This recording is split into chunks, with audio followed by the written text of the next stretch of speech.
왜 생축 중에서 소나 양으로 예물을 드리게 하셨을까를 살펴보겠습니다. 이는 소와 양이 모든 짐승 중에서도 인류를 구원해 주시기 위해 화목제물이 되어 오신 예수님을 나타내기에 가장 적절한 짐승이기 때문입니다. 그러면 과연 소는 어떤 면이 예수님과 닮았다고 하는 것일까요? 첫째, 소는 사람의 짐을 대신 져줍니다. 둘째로 소는 사람에게 해를 끼치지 않으며 오직 유익만 줍니다. 셋째, 소는 땅을 갈아 비옥한 토양으로 변화시켜 줍니다. 그러면 과연 양의 어떤 면이 예수님과 닮았다고 하는 것일까요? 첫째로, 양은 온유합니다. 둘째로, 양은 순종합니다. 셋째로, 양은 깨끗합니다. 넷째로, 양은 사람들에게 해를 끼치지 않고 유익만 줍니다. 사랑하는 시청자 여러분, 이제부터는 레위기에 나오는 제사법을 하나하나 살펴보겠는데요. 먼저 알아야 할 것은 성경에 나오는 여러 가지 제사법의 명칭이 어떤 것은 목적에 따라, 어떤 것은 방법에 따라 붙여진 명칭이라는 점입니다.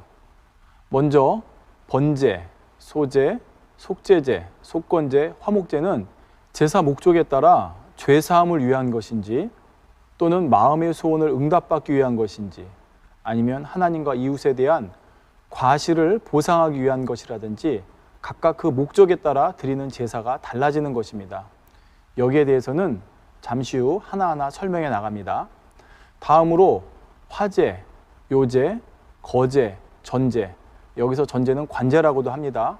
이러한 제사가 나오는데 이는 제사를 드리는 방식에 따른 분류입니다. 화제는 불에 태워드리는 제사법이고요. 거제는 제물을 들어 올려 하나님께 구별하여 드렸음을 나타내는 제사법입니다. 요제는 제물을 들고 흔들어 드리는 제사법이고 전제는 포도주나 독주를 다른 제물 위에 부어서 드리는 제사법이죠. 예를 들어 화목제는 제물로 드리는 짐승의 일부는 불에 태우는 화제로, 일부는 거제로, 일부는 요제로 드립니다. 이렇게 한 가지 목적의 제사에 여러 가지 제사법이 동시에 적용될 수 있다는 점을 기억하시기 바랍니다. 사랑하는 시청자 여러분, 그러면 지금부터는 본격적으로 제사법을 하나하나씩 살펴보겠습니다. 가장 먼저 등장하는 제사는 번제입니다. 번제는 여러 가지 제사법 중에서 가장 오래되고 보편적인 제사법입니다. 제단 위에서 희생제물을 완전히 태워드리는 제사이죠. 번제에 담긴 영적인 의미부터 살펴보겠습니다. 영적인 의미는 하나님께서 우리에게 명한 모든 규례를 지켜드린다는 의미입니다. 다시 말하면 우리가 하나님의 말씀 가운데 온전히 거하며 우리의 삶을 정결하고 거룩하게 하나님께 드린다는 의미이죠. 제물을 불사르는 것처럼 온전한 희생과 헌신으로 또한 자발적인 섬김으로 우리의 생명 자체를 하나님께 드린다는 의미가 되는 것입니다. 이 번제를 오늘날의 우리의 신앙생활에 적용하면 하나님 앞에 드리는 모든 예배가 다 번제에 해당한다 할 수 있겠습니다. 그렇지만 그 중에서도 특히 안식일, 곧 주일을 나와 지키는 것이 이에 해당하죠. 주일 예배라고 하니까 딱 대예배 한 번 드리고 나서 그것을 주일 성수했다고 하는 그런 의미로 말씀드리는 것이 아니라 주일을 온전히 하나님 앞에 드리는 온전한 주일 성수가 바로 번제에 해당하는 것입니다. 그리고 또 이 주일 예배에는 우리가 각종 절기 때 드리는 부활 감사 예배, 맥주 감사 예배, 추수 감사 예배, 성탄 감사 예배 등이 다 포함되어 있기 때문에 또한 절기 예배도 번제에 포함된다는 것을 아시면 되겠습니다. 이처럼 각종 예배가 다 번제에 포함되는 것이죠. 우리가 주일을 온전히 성수하며 예배 드린다는 것은 단순히 주일 예배 그 자체만을 의미하는 것이 아닙니다. 그 외에 드려지는 각종 예배들을 비롯하여서 우리의 삶 전체를 하나님 앞에 산 제사로 드린다는 의미가 담겨 있죠. 이 의미를 좀 더 자세히 설명하면 주일 예배를 진실한 마음으로 곧 신령과 진정으로 드리는 사람은 그 예배 의식에 참여하는 데만 그치는 것이 아닙니다. 주일에 아무리 나와서 예배에 앉아있다 할지라도 딴 생각을 하고 예배를 신령과 진정으로 드리지 않는다면 소용이 없죠. 주일에 성전에 나와 드리는 예배는 주일이 아닌 다른 날도 우리의 삶을 하나님께 드리며 하나님께 뜻대로 살겠다는 마음의 표현입니다. 이 내용은 지금 첫 시간부터 계속해서 반복적으로 나오고 있는데요. 우리가 하나님 앞에 예배 드리는 삶이란 단지 주일에 나와 한번 대배 드리는 것을 의미하는 것이 아니라 이처럼 내 삶의 전부를 매 순간순간을 예배하는 마음으로 하나님 앞에 드리는 것을 의미합니다. 이렇게 하는 것이 안식일의 주인이신 하나님을 인정하고 믿는 사람의 모습이죠. 그래서 주일을 거룩하게 지키며 예배할 때는 이는 우리가 구원받은 하나님의 자녀요, 우리 영혼이 하나님께 속해 있다는 증거가 됩니다. 또한 주일 성수를 통해 우리의 신앙생활이 보장받습니다. 신약시대에 우리는 성령을 받았기 때문에 일상생활 속에서도 늘 성령의 역사를 받습니다. 기도하는 것에 응답받기도 하고 죄를 회개하면 용서받으며 하나님과 교통하는 신앙생활을 할 수가 있는 것입니다. 그러나 성령을 받았다 해서 전부가 그런 것은 아닙니다. 주일을 기억하여 하나님 앞에 거룩하게 지킬 때라야 우리가 기도하는 것, 또한 죄를 지었을 때 그것을 회개하는 것, 이 모든 것들이 확실히 보장되는 것입니다. 예를 들어 어떤 사람이 마음의 소원을 응답받기 위해 또는 어떤 질병을 치료받기 위해 열심히 기도했습니다. 하나님 앞에 예물도 드리죠. 그런데 만약 정작 주일을 지키지 않는다면 그 기도가 응답될 수가 없는 것입니다. 더구나 주일을 지키지 않는 사람은 구원과도 상관이 없음을 꼭 알아야 되겠습니다. 번제를 드리는 것은 하나님의 백성으로서 가장 기본적인 도리입니다. 오늘날 하나님의 자녀들에게 있어서는 바로 주일 성수가 하나님께 드리는 온전한 번제임을 알아야 되겠습니다. 그러면 번제의 구체적인 절차들을 살펴보도록 하겠습니다. 하나님께서는 번제를 어떻게 드리라 하셨는지 그 구체적인 절차들을 지금부터 설명드리는 것입니다. 자, 제일 먼저 소를 제물로 드릴 경우 번제의 방법을 살펴보겠습니다. 레위기 1장 3절에 그 예물이 소의 번제이면 흠 없는 수컷으로 회막문에서 여호와 앞에 연락하시도록 드릴지니라 했습니다. 첫째, 번제물은 흠이 없는 것으로 드려야 합니다. 세상에서도 존경하고 사랑하는 분에게 선물을 하려면 상하거나 온전치 못한 것으로 드리지는 않을 것입니다.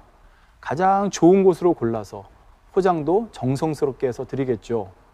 하물며 만군의 여호와 우리 아버지 하나님께 드릴 예물이라면 얼마나 귀한 것으로 드려야겠습니까?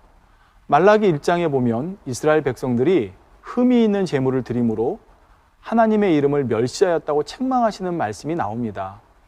말라기 1장 8절에서 9절에 만군의 여호와가 이르노라 너희가 눈먼 희생으로 드리는 것이 어찌 악하지 아니하며 저는 것, 병든 것으로 드리는 것이 어찌 악하지 아니하냐. 이제 그것을 너희 총독에게 드려보라. 그가 너를 기뻐하겠느냐? 너를 간합하겠느냐? 만군의 여호와가 이르노라 너희는 나 하나님께 은혜를 구하기를 우리를 긍휼히 여기소서 하여보라. 너희가 이같이 행하였으니 내가 너희 중 하나인들 받겠느냐 하셨죠. 이처럼 흠 있는 예물은 하나님께서 받지 않으시므로 오늘 본문에도 제물을 드릴 때 여호와 앞에 연락하시도록 드릴지니라 당부하고 계시는 것을 볼 수가 있습니다. 이는 곧 여러분이 예배를 드릴 때의 마음 상태가 흠이 없어야 한다는 뜻입니다. 즉 구약시대에 흠 없는 제물로 드린다는 것은 오늘날 여러분이 하나님 앞에 예배를 드릴 때 흠 없는 심령으로 드려야 된다는 것입니다. 여러분 하나님 앞에 예배 드려 나올 때 어떤 마음으로 나오십니까? 혹여 예배 전에 누군가와 다투고 나서 혈기나 감정이 남아있는 마음으로 성전에 나왔던 적은 없으신지요? 혹여라도 인생에 어려운 문제가 있다 해서 염려, 근심, 걱정으로 잔뜩 찌푸린 얼굴로 나오지는 않으셨습니까? 아니면 세상 일로 마음이 분주하여 예배 중에 계속 세상의 일을 생각하거나 다른 생각, 잡념으로 빠져 있거나 또는 졸면서 앉아 있었던 일은 없으십니까? 이렇게 예배하는 사람들은 바로 흠 있는 예물로 제사를 드리는 것과 같습니다. 하나님께서는 항상 기뻐하라, 범사에 감사하라, 쉬지 말고 기도하라 말씀하셨죠. 우리가 비록 사망의 골짜기로 다닐지라도 주께서 함께 하신다 했습니다. 사랑하는 자녀들을 불꽃 같은 눈동자로 지키시는 아버지 하나님이시죠. 어떤 어려운 문제가 있어도 전능하신 아버지 하나님께 맡기면 다 해결이 됩니다. 이런 믿음이 있다고 하면 감사하고 기뻐할 수가 있는 것이죠. 더구나 하나님을 기쁘시게 하기 위한 예배 자리에 나오면서 찌푸린 얼굴로 불편한 마음으로 염려, 근심, 걱정으로 나올 리가 없는 것입니다. 생명과 천국을 주신 하나님께 감사하며 늘 지키고 복 주신 은혜를 기억하니 충만한 얼굴로 행복한 마음으로 나오겠죠. 또 하나님을 정령 존중하고 사랑한다면 하나님 앞에 나와서 그 말씀을 들으면서 잡념이나 졸음, 또한 세상적인 염려들이 틈타지 않을 것입니다. 사랑하는 아버지 하나님께서 어떤 말씀을 내게 주실지를 기대하며 말씀에 집중하게 되죠. 우리의 예배는 기쁨과 감사로 드려야 합니다. 또한 항상 마음을 다해 하나님의 말씀을 듣고 예배 중에 드리는 찬양과 기도를 올림으로 하나님을 기쁘시게 하는 예배가 돼야 하는 것입니다. 이럴 때라야 바로 흠없는 번제로 하나님께서 연락하시는 예물을 드렸다 할 수 있죠. 둘째로 번제의 제물을 수컷으로 드리라 하신 말씀은 하나님께서 우리의 정한 중심을 받기 원하신다는 뜻입니다. 즉 간사함이나 흔들림이 없이 지조 있고 좌로나 우로나 치우치지 않는 마음을 원하신다는 뜻이죠. 혹여 이 설명을 들으실 때 오해하는 분이 없으시기를 바라겠습니다. 기본적으로 남자와 여자는 처음 지음받을 때 성향이 다르게 지어졌습니다. 창세기 2장 18절에도 여호와 하나님이 가라사대 사람의 독초하는 것이 좋지 못하니 내가 그를 위하여 돕는 배필을 지으리라 하여 여자를 돕는 배필로 적합하게 지으셨음을 알 수 있죠. 또한 베드로전서 3장 7절 전반절에도 남편들에게 권고하시기를 아내가 더 연약한 그릇임을 알아야 한다고 설명하셨습니다. 따라서 일반적으로는 여자가 남자보다 더 섬세하고 상냥하며 잘 섬겨주는 장점이 있는 반면에 남자는 강하고 담대하며 무게 있고 중심이 간사하지 않고 고든 것을 볼 수가 있습니다. 대체로 여자들은 남자에 비해 그릇이 작고 연약하여 어떤 일을 정했다 해도 정과 욕심 때문에 마음이 흔들리기가 더 쉽지요. 그래서 에덴 동산에서의 뱀도 아담에게 직접 접근하기보다는 하와에게 가서 선악과를 따먹도록 미혹한 것을 볼 수 있지 않습니까? 물론 만물을 다스렸던 아담의 유언과 권세로 인해서 뱀이 감히 가서 미혹하는 말을 하기 어려웠던 것도 있습니다. 또 평소에 아담보다는 하와가 뱀을 더 가까이 했던 이유도 있죠. 이에 더하여 두 사람의 중심에 있어서, 즉 남녀 중심에 있어서 아담보다는 하와가 더 쉽게 흔들릴 수 있음을 뱀도 알았기 때문에, 즉 뱀을 조종하는 사단이 알았기 때문에 먼저 하와에게 접근하여 미혹하도록 했던 것입니다. 하나님께서 번제의 예물로서 수컷을 드리라 하신 이유도 여기에 있습니다.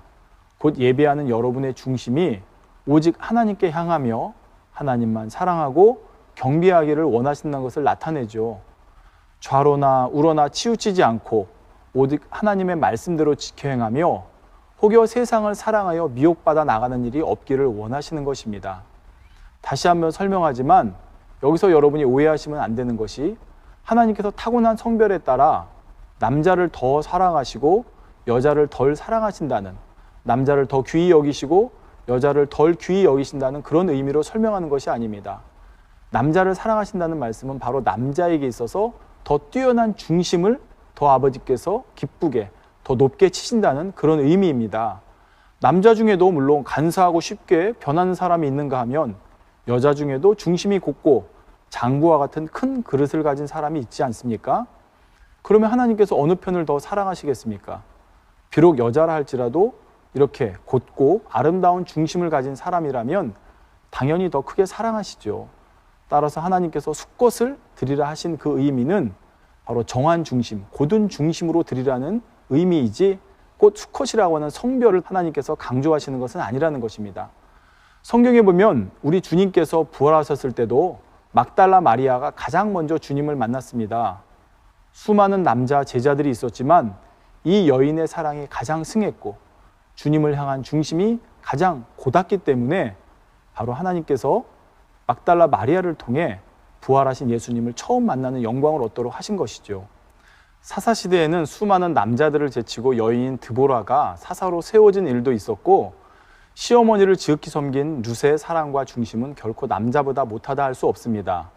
이러한 여인들은 그 삶을 분명 하나님께서 기뻐하실 만한 번제로 드린 것이죠.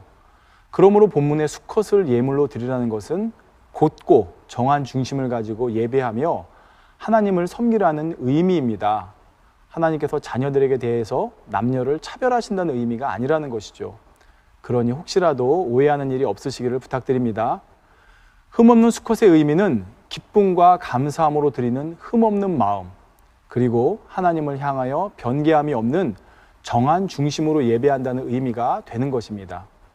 그런데 레위기 1장 5절에 보면 그가 여호와 앞에서 그 숫송아지를 잡을 것이요 하여 수컷 중에서도 송아지를 드리라 하셨습니다. 여기서 숫송아지는 아직 교미하지 않은 송아지를 말씀하며 영적으로는 예수 그리스도의 깨끗하고 순전함을 의미합니다. 오늘날에 우리에게 있어 숫송아지를 제물로 드려야 한다는 것은 우리가 하나님 앞에 나올 때 깨끗하고 순결한 어린아이의 심령으로 나와야 한다는 의미입니다. 마태복음 18장 3절에 보면 예수님께서도 말씀하시기를 진실로 너희에게 이르노니 너희가 돌이켜 어린아이들과 같이 되지 아니하면 결단코 천국에 들어가지 못하리라 하셨죠. 여기서 이 말씀을 육적으로 생각하면 우리가 어떻게 다시 어린아이가 될 수 있을까 할 수 있지만 이것은 영적인 의미를 잘 깨달아야 합니다. 그러면 어린아이가 되라는 말씀에는 어떤 영적인 의미가 담겨 있을까요? 육적으로 어린아이 같이 어리광을 부리거나 철없는 행동을 하라는 것이 아니라 영적으로는 어린아이의 좋은 점을 본받으라는 말씀입니다. 먼저 영적인 어린아이는 단순합니다. 자기 유익이나 생각을 동원하지 않고 하나님의 말씀 그대로를 순종하죠. 바로 영적인 어린아이는 이처럼 죄를 버리라고 하면 순종하여 버리고 선을 행하라 하면 순종하여 행하는 그런 것을 의미합니다. 그리고 영적인 어린아이는 순수합니다. 그래서 마음이 죄악에 물들어 강팍해진 어른과는 달리 선과 악에 민감하게 반응하죠. 어른들은 어떤 잘못을 했을 때 그걸 깨우쳐줘도 별로 눈물을 흘리지 않지만 어린아이들은 이내 깨우치고 회개하여 닭똥 같은 눈물을 뚝뚝 흘리는 것을 볼 수 있지 않습니까? 선한 것을 보며 하나님의 역사를 체험하면 심히 즐거워하고 악한 것을 물리치도록 또한 악한 것을 싫어하는 것, 이것이 바로 어린아이와 같은 순수한 마음입니다. 그래서 악이라면 작은 것 하나라도 취하지 않고 선한 것만을 취해 나가는 것이죠. 또한 영적인 어린아이는 교만하지 않습니다. 하나님의 말씀을 배울 때 자기 의의를 내세우지 않으며 육신의 생각을 동원해서 의심하지 않죠. 오직 하나님 앞에 겸손하고 겸비한 마음으로 하나님의 말씀을 믿고 순종하는 것입니다. 이렇게 영적인 어린아이가 될 때라야 천국에 들어갈 수 있는 것이고 하나님의 사랑을 받을 수 있습니다. 또한 예배를 드릴 때도 영적인 어린아이의 심령으로 하나님 앞에 나와야 하는 것이고요. 이것이 바로 소 중에서도 송아지를 제물로 드리라 하신 의미입니다. 송아지를 드리라 하신 또 한 가지의 영적인 이유는 송아지는 아직 뿔이 자라지 않아 들이받지 않고 악이 없다는 점입니다. 이 역시 어린아이와 같이 순하여 겸손하고 온유하신 우리 예수 그리스도를 상징합니다. 예수 그리스도는 하나님의 아들이며 흠없고 완전하신 분이시므로 그분을 비유하는 제물도 이렇게 흠없고 깨끗한 것이어야 하는 것입니다. 소의 번제를 드릴 때 셋째, 흠없는 숫송아지로 예물을 드리되 회막문에서 드리라 하셨습니다. 이미 설명한 바와 같이 구약시대의 회막은 오늘날 하나님의 성전입니다. 교회이죠. 회막 안에는 성소와 지성소가 있고 가장 내밀한 지성소에는 아무나 들어갈 수 없다 했습니다. 성소와 지성소 사이에는 아주 두꺼운 휘장으로 가로막혀 있었고 대제사장만이 그것도 1년에 단 하루 속죄의 제사를 위해서만 들어갈 수 있었습니다. 지성소가 아닌 성소에도 일반인들은 들어갈 수가 없었고요. 백성들이 회막문에서 번제의 제물을 드리면 제사장은 그 제물을 단에 가져다가 불살라 하나님께 올려드렸던 것입니다. 그런데 오늘날은 회막문에서 드리는 것이 아니라 우리가 직접 회막 안에 성소에 들어가서 하나님께 예배할 수 있게 되었습니다. 앞서 말씀드렸던 것처럼 히브리서 10장 19절 20절에 그러므로 형제들아 우리가 예수의 피를 힘입어 성소에 들어갈 담력을 얻었나니 그 길은 우리를 위하여 휘장 가운데로 열어놓으신 새롭고 산 길이요 휘장은 곧 저의 육체니라 했죠. 예수님께서 우리의 죄를 지고 죽으심으로 죄인들과 하나님 사이에 막혔던 담이 헐어졌습니다. 그래서 예수님께서 십자가에서 죽으실 때 실제로 성소 안의 두꺼운 휘장이 저절로 찢어지는 역사가 일어났던 것입니다. 이후로 신약시대에는 주님을 믿는 우리의 마음에 성령께서 오셔서 하나님의 성전 삼으셨다 했죠. 곧 거룩한 지성소로 삼으시고 우리와 교통해 주십니다. 누구든지 주의 이름을 믿기만 하면 하나님 앞에서 제사장이 되어 지성소에 계신 거룩하신 하나님께 나아갈 자격을 얻게 된 것입니다. 구약에는 행위로 회막문 앞에서 제사를 드렸지만 신약에는 마음으로 예배함으로 휘장 안에 지성소 안까지 들어갈 수가 있게 된 것입니다. 넷째로 번제를 드릴 때 자기가 드리는 제물의 머리에 안수를 하고 잡습니다. 레위기 1장 4절에 그가 번제물의 머리에 안수할지니 그리하면 연락되어 그를 위하여 속죄가 될 것이라 했죠. 번제를 드리는 사람이 예물인 소의 머리에 안수하면 이를 통해서 그 사람의 죄가 예물인 소에게 전가되었던 것입니다. 로마서 6장 23절에 죄의 싹은 사망이라 하신 말씀대로 원래 죄인들은 죽음으로써 자기의 죄의 싹을 치러야 했습니다. 그러나 이처럼 제물에 안수를 함으로써 안수를 통해 제물인 소에게 자기 죄를 전가하고 소가 우리의 죄를 대신해서 대신 지고 죽임을 당하는 것이죠. 속죄 제사법 중에는 한 사람만의 죄가 아니라 온 회중이 다 함께 죄를 범함으로 이에 대해 속죄의 제물을 드리는 경우가 나옵니다. 이때는 제물 위에 모든 회중이 다 안수할 수가 없기 때문에 전체를 대신해서 머리된 장로들이 손을 얹고 안수합니다. 그래서 회중 전체의 죄를 제물에 전가하는 것이죠. 여기에 대해서는 나중에 속죄제를 설명하면서 더 자세히 증거하겠습니다. 참고로 안수에는 죄를 전가하는 것뿐 아니라 축복이나 인침 등 여러 가지 의미가 있습니다. 예수님께서 아이들을 축복하시거나 질병과 연약함을 고치실 때도 친히 안수하시는 장면들이 나오죠. 사도들이 안수함으로 성령을 받게 하는 경우도 있고 안수를 통해 은사를 충만하게 해주는 경우도 있습니다. 혹은 하나님의 것으로 드려졌음을 인치는 의미에서 안수하는 경우도 있습니다. 예를 들어 민수기 27장에 보면 모세가 여호수아를 후계자로 위임하는 장면이 나옵니다. 이때도 모세가 여호수아에게 그 권위를 위탁하죠. 민수기 27장 20절에 보면 내 존귀를 그에게 돌려 곧 모세의 존귀를 여호수아에게 돌려 이스라엘 자손의 온 회중으로 그에게 복종하게 하라 하셨죠. 이것이 바로 안수의 의미입니다. 안수를 통해 모세의 존귀함이 여호수아에게 전해지고 하나님의 사람으로 구별되게 하신 것입니다. 또 각종 예배 시에는 성도들이 드린 예물을 단에 올릴 때 설교자가 손을 얹고 축복 기도를 합니다. 이 또한 그 예물이 하나님의 것으로 드려지게 한다는 의미입니다. 마치 어떤 물건이나 재산이 누구에게 속해 있다는 의미로 주인이 도장을 찍는 것처럼 이것은 하나님께 구별되어 드려진 예물이라는 의미로 인치는 것이죠. 시청자 여러분, 여러분이 주일 대예배 후에 축도를 받는 것이나 각종 예배나 기도 후에 주기도문을 하는 것도 안수와 같이 하나님께 연락하도록 드린다는 의미입니다.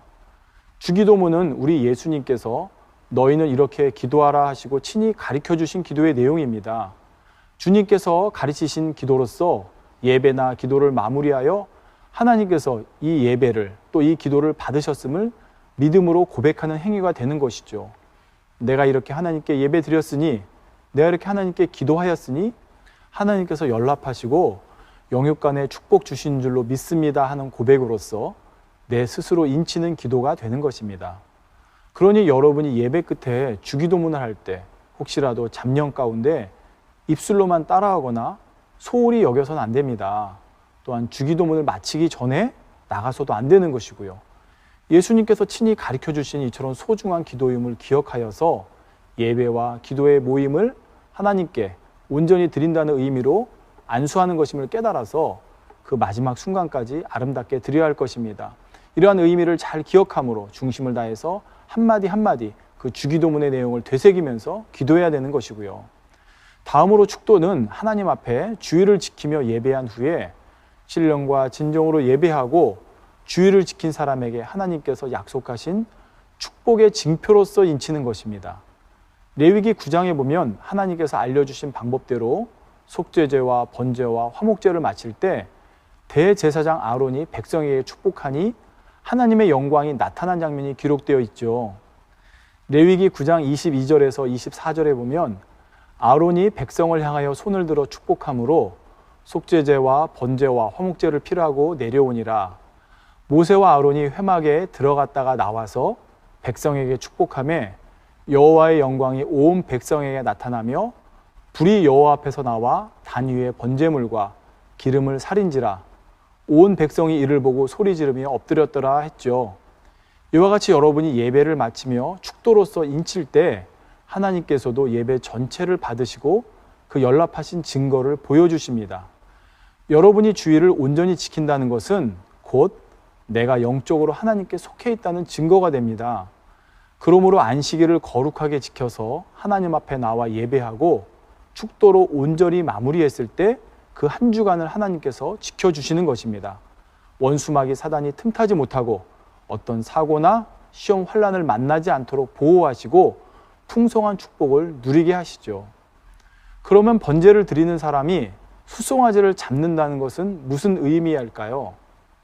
죄의 삭은 사망이라 하신 대로 자신을 대신하여 짐승을 잡아 죽이는 것입니다.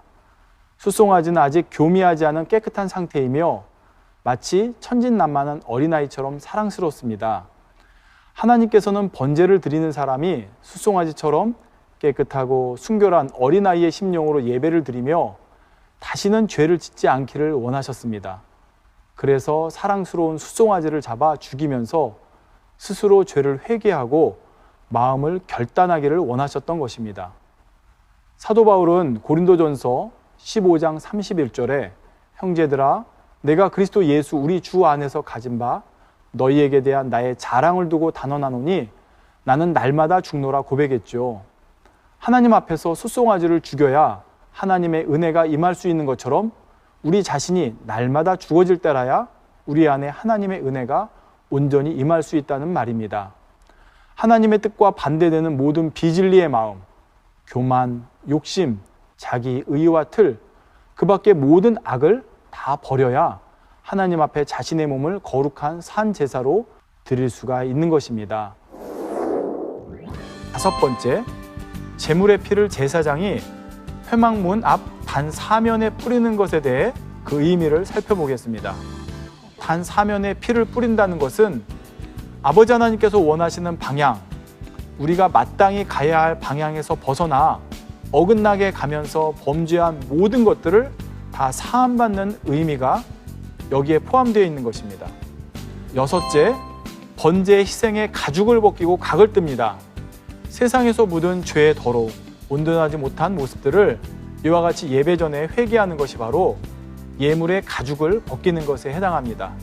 제물에 각을 뜬다는 것은 영적으로 우리가 예배를 여러 순서로 나누어 구성해서 드린다는 의미입니다.